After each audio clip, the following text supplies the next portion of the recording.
I'm calling this chapter 30, section 4.5, because you don't actually have a quiz over it. And so it's just going to be kind of an in-between section. But we're going to get through quite a bit of material with this. You had, I think it's actually 4 sections within the textbook that we're going to cover. All of them relatively brief, but several of them will play an important role in what we're going to discuss moving forward. So the first of those sections is titled America Helps Hammer the Hun.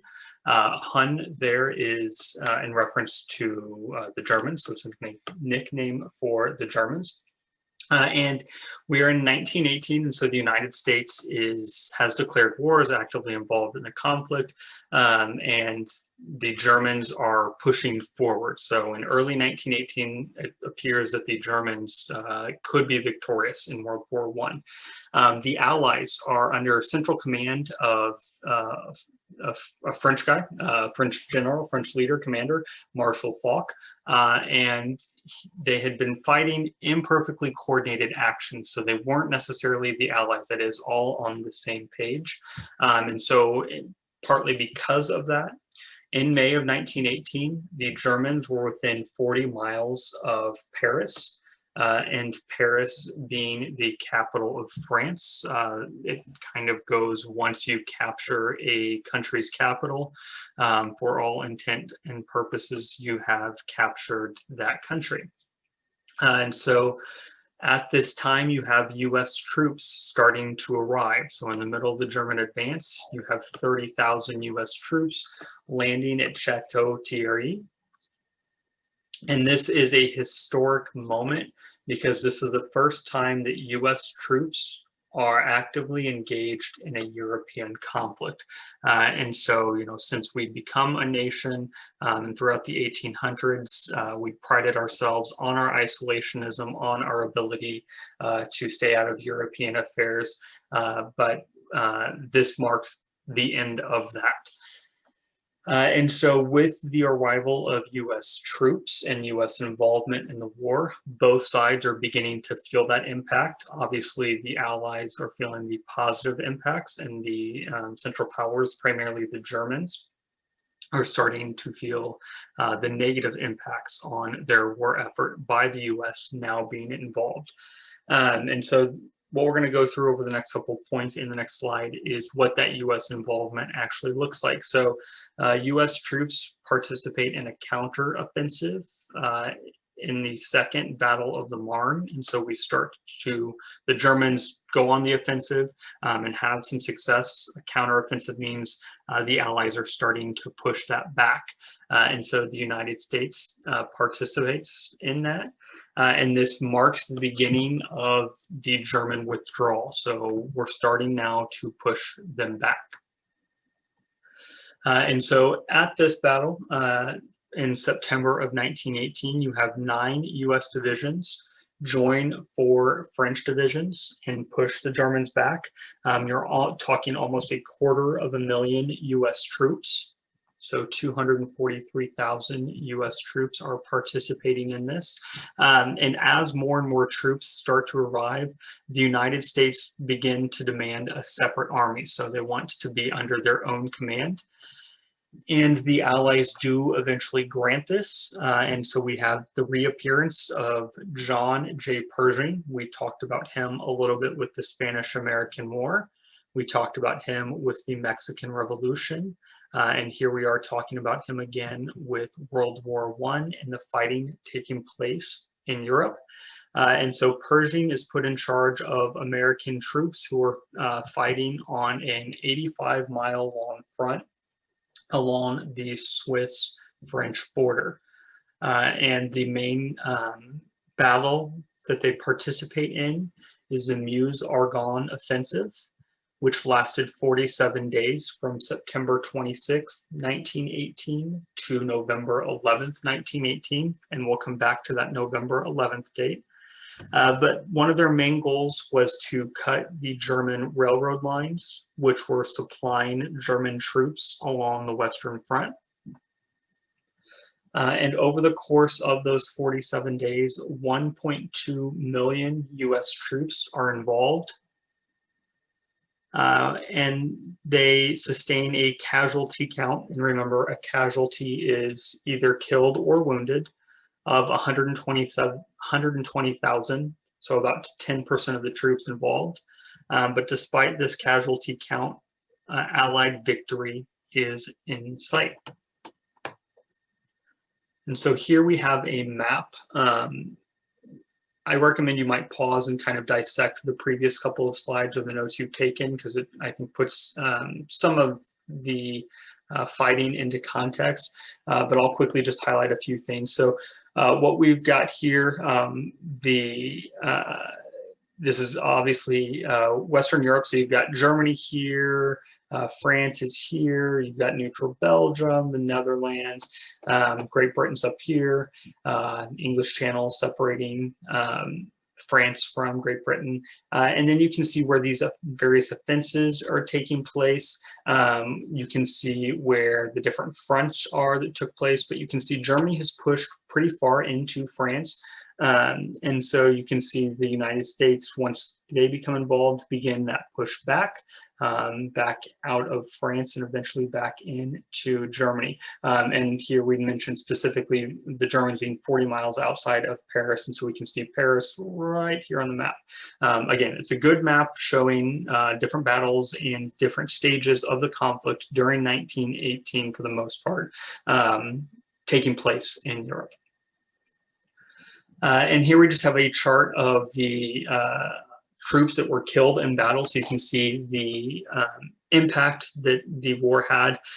Previously, we referenced the 120,000 casualties from the United States. Again, that was killed and wounded. Here we just have troops that were killed. And so you see the United States, with their late arrival in the conflict, as you would anticipate, had a lower death count. We have 53,000 there, with the Russians having 1.7 million. A couple things just to put this into context. We'll look at World War II eventually, where the numbers for all of these nations was much, much, much higher. And I guess even with the current pandemic taking place, getting an idea of the scale, the scope and scale of the pandemic, where on December 4th, 2020, we're sitting at around 275,000 deaths from the pandemic. All of the deaths in World War I for the United States accounted for about a fifth, almost a sixth of that, with 53,000 killed. And so that was the first section. The next couple sections will go a little bit quicker. And so the next section highlights Wilson's 14 points and their influence on disarming Germany. So by this point, Germany, Berlin, is ready to give up. And so in October of 1918, they're looking to President Wilson for peace, and they want a peace based on Wilson's 14 points. And the activity you're going to do this week will be focused on those 14 points. Because Germany views them as fair. And again, you'll get more into why Germany would think that when we look at the 14 points, and then we ultimately look at the Treaty of Versailles as well. And so Wilson is willing to do this, but he first says that the Kaiser must be removed. So Kaiser Wilhelm II needs to be removed before any type of negotiation will take place. And so the Germans do this. They force the Kaiser to flee to Holland. He's not put in prison. He's not killed. He basically just lives out the last 20-ish years of his life in Holland. And so at this point, the Germans were done. And so they agree to lay down their armament, their weapons, on the 11th hour of the 11th day of the 11th month in November 1918. So we're talking November 11th, 1918 is when the fighting stops. That doesn't mean we have peace yet. That just means we're no longer fighting.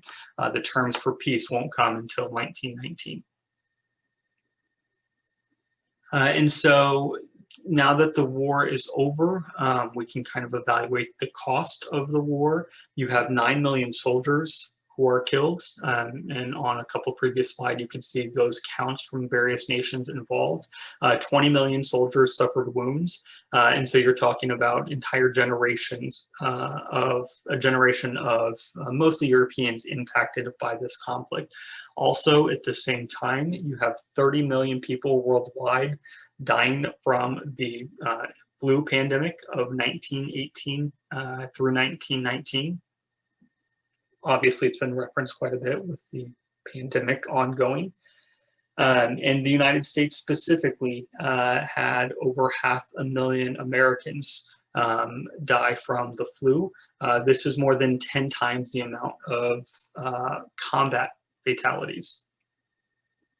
And so ultimately, while the United States did participate in war, our main contributions came in the resources we provided. So weapons, munitions, loans, providing oil for the first mechanized war, and then manpower to produce all these things, not necessarily battlefield manpower. Because we were only part of those two battles we highlighted, both in the last 2 months of a 4-year war. So limited battlefield involvement in World War I.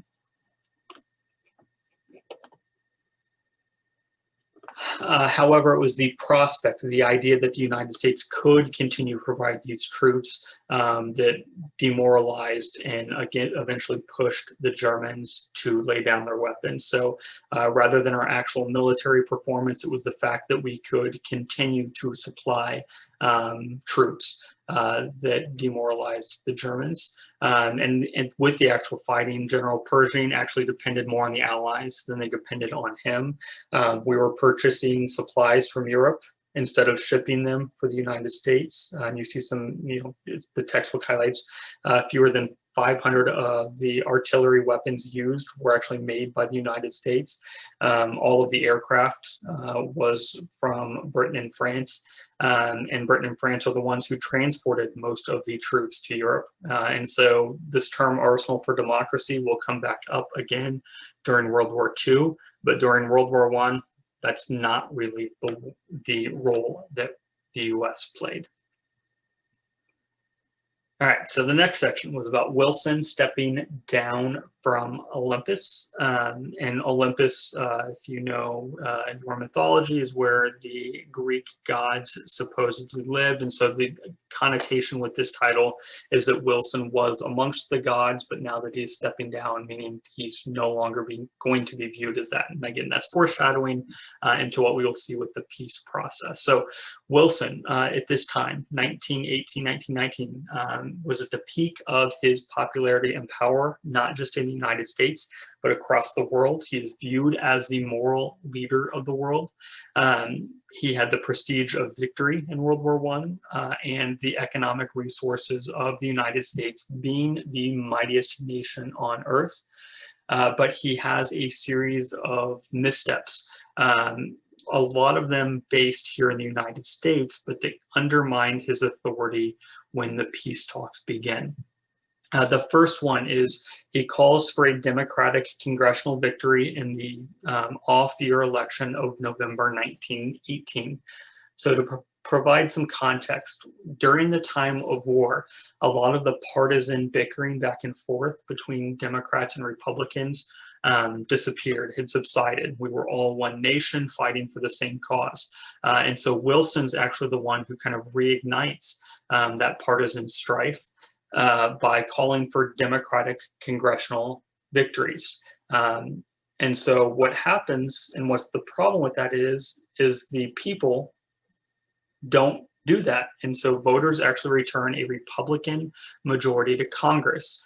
That's going to play a role when the peace treaty is brought back, because treaties need to be approved by Congress before they become official. And so he's calling for Republican or Democratic victory in the Congress. They're not. And so Wilson's eventually going to have to face that when he brings a treaty back. And so when he goes to Paris, he is a diminished leader because he does not have support of the legislature, because the legislature is controlled by Republicans and he is a Democratic president. He does some other things to make the Republicans mad. And this, again, is going to play a role when the treaty comes back. First, at this time, no American president had traveled to Europe. So to the Republicans, this appears as though he's taking a victory lap, kind of grandstanding, pounding his chest, and taunting a little bit. He did not, when he went to Europe, he did not include any members from the Senate in his peace delegation, which again, when the Senate is the one that has to approve the treaty, that's a mistake. He also doesn't bring a Republican senator with him, which again is going to be a mistake. And there's a clear-cut logical choice of who he should have included. The problem is it is his kind of enemy. So Henry Cabot Lodge of Massachusetts is a Republican senator. He is also the new chairman of the City Senate Committee on Foreign Relations. So if you just look at his title, he should have been as part of this peace delegation, but he was not. So Henry Cabot Lodge, the Republican senator from Massachusetts, Wilson loathed him and the feeling was reciprocated. And again, that's going to come into play when the peace treaty is brought back to the United States. So, yes, the last section that we're going to cover is titled An Idealist Amid the Imperialist, and I appreciate you sticking with me with this longer section of notes, but again, these individually are brief, we're just kind of grouping them together. So when Wilson does arrive in Europe, he is welcomed by large crowds. It's loud, tumultuous welcomes. They view him as kind of this savior person when he arrives in France, England, and Italy. And that's in large part because of his 14 points, and European citizens see within him this idealism that promises a better world. And so the Paris Peace Conference, the conference is held in Paris. It is known as the Paris Peace Conference. Begins in January 18th of 1919. So again, just so your timeline's right, we've got the outbreak of war in 1914 with the assassination of Archduke Franz Ferdinand. The United States does not get involved officially until 1917. In November 11th, 1918 is when the armistice is signed and the fighting stops. And the peace conference gets underway in January of 1919. And while there are many countries involved, the four leaders become known as the Big Four. And so the Big Four are Woodrow Wilson of the United States, Premier Vittorio Orlando from Italy, Prime Minister David Lloyd George from Great Britain, and then Premier Jorge Clemenceau from France. And so those are your Big Four. Notably absent, there's not a German representative in that Big Four. We'll come back to that as well. And I guess Russian, or the Soviets, are not represented in that Big Four either. And so when Wilson starts the peace delegation, the talks, he makes it known that the League of Nations is his ultimate goal, and it would create kind of this world parliament that would keep peace in the world. At least that is what Wilson claims. And what he wants to prevent is parceling out of former colonies and protectorates of war's losers. So he doesn't want Germany's land holdings and the Central Powers land holdings to be just divvied up amongst the victors of the war. And he says because that will plant the seeds for future conflict. However, he is less attentive to the fates of the colonies that the British and French already control. And so that kind of creates some hypocrisy, and that Wilson wants some of these subject people to be freed, but seems less concerned with others. And so what Wilson wants is that the newly conquered territory would be kind of viewed as trustees. So they would have like a big brother looking over them. Some just see this as pre-war colonialism. However, future anti-colonial independence movements, so future movements to free themselves, will cite this Wilsonian ideal of self-determination against their imperial occupiers. So Wilson's words do become a rallying cry for subject people who want self-determination, and we'll actually talk about some instances of this in the future. And so he envisioned the League as an assembly where all nations had a seat, but a few, about a dozen, would make up a council that would be kind of the lead within this organization.